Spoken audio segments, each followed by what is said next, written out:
The number one question that I'm asked everywhere I go around the world is always, how is it that I stay so motivated?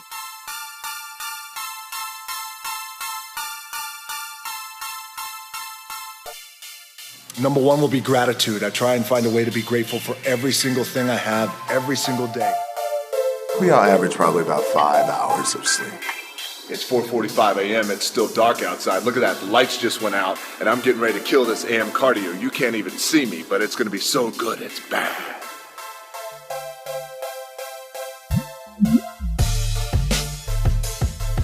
If you do anything, you never want to do anything half-assed, especially when it comes to your training. Get in, be intense, execute on it, and then get out.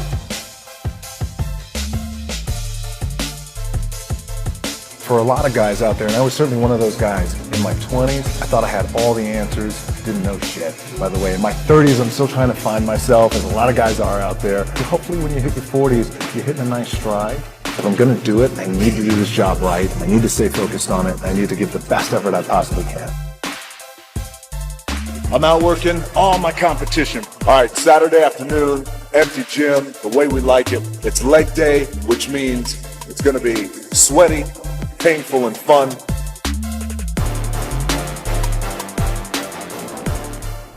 So how do you make it? How do you overcome the odds? So how did I get here? By being the hardest worker in the room.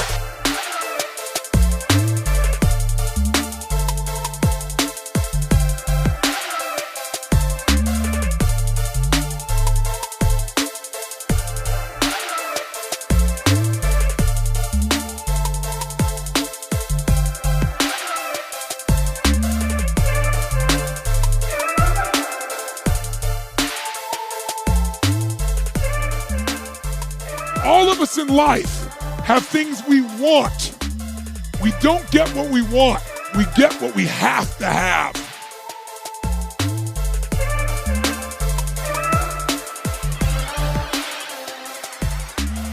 We all get what we tolerate in ourselves and other people.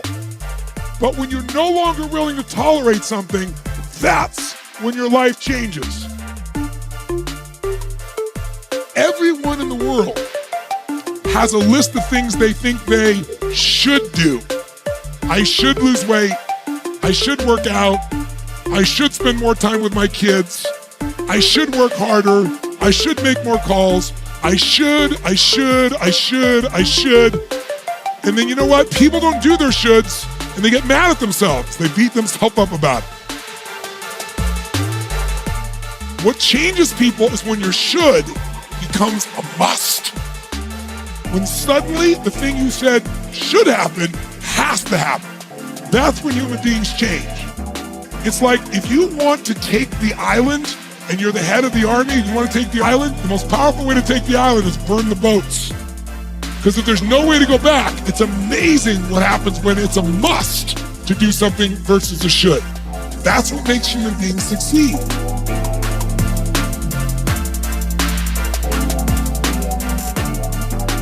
Ego is the success inhibitor. You have to do your best not to make decisions based off of ego, for sure.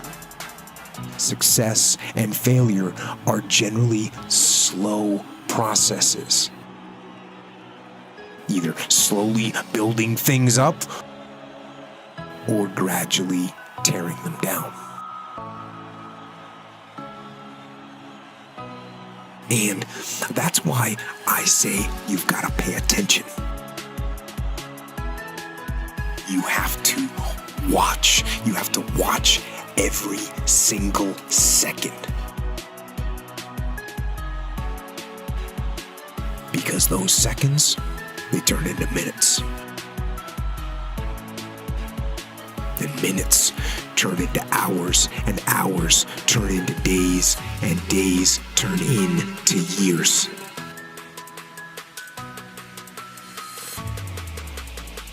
And so, that second that just went by, that counted.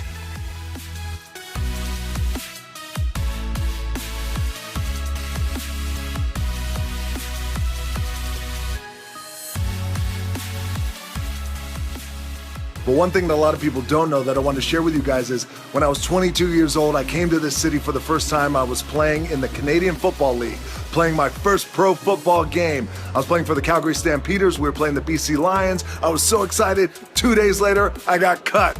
The dream shattered, sent home with $7 in my pocket. I was like, wait, no, I gotta play in the NFL eventually. Those are my big goals. That's my dream. You realize that playing in the NFL was the best thing that never happened because it got me here. So my point is, look, you're gonna get your ass kicked. We're gonna get the shit kicked out of us. You gotta get up. You gotta have faith that the one thing you wanted to happen oftentimes is the best thing that never happened. So have faith. Just keep that in mind and keep plugging away.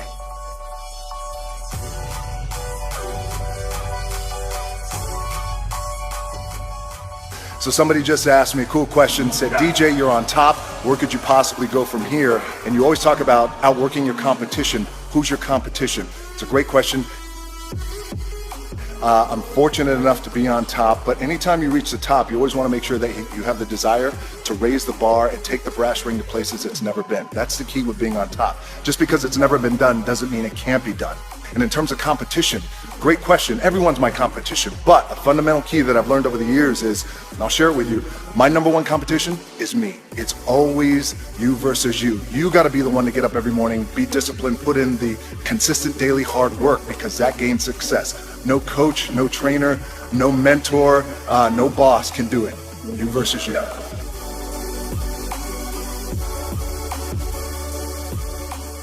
All right, Saturday afternoon, empty gym, the way we like it, tripping over here.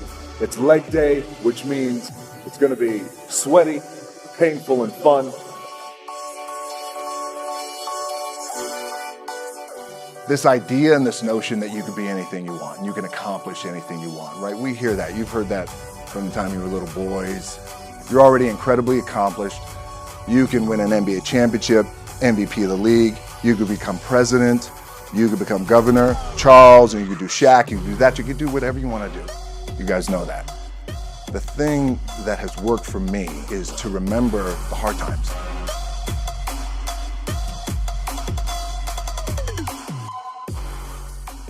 You know, the masters make the hardest things in the world look easiest. And in the moments where you push yourself, when no one else is around, those moments have a tendency to lead to success.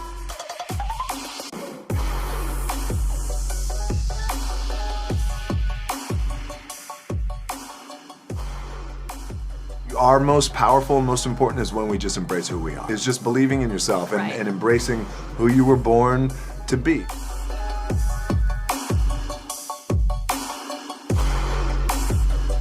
Consistently being told that whatever it is that you want to do, you've got to get after it. You got to get after it. There's no substitute for hard work. Hard work always pays.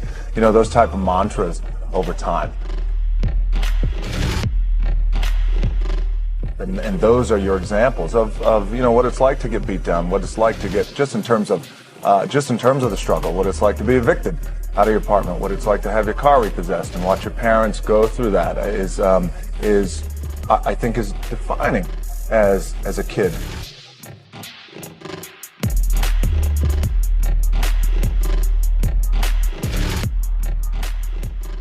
You know, I grew up, there was a period of time where I was making a lot of mistakes, David. I was getting arrested multiple times. By the time I was 16, I was arrested maybe 7 or 8 times, fighting theft, doing a lot of things that I shouldn't have been doing. I was really lucky that I had a couple of people who, along with my parents, who saw the potential in me even when I didn't see the potential in me. And it wasn't until I got older, had a little bit of luck, a little bit of success, that I started to understand the value and the power of someone giving back.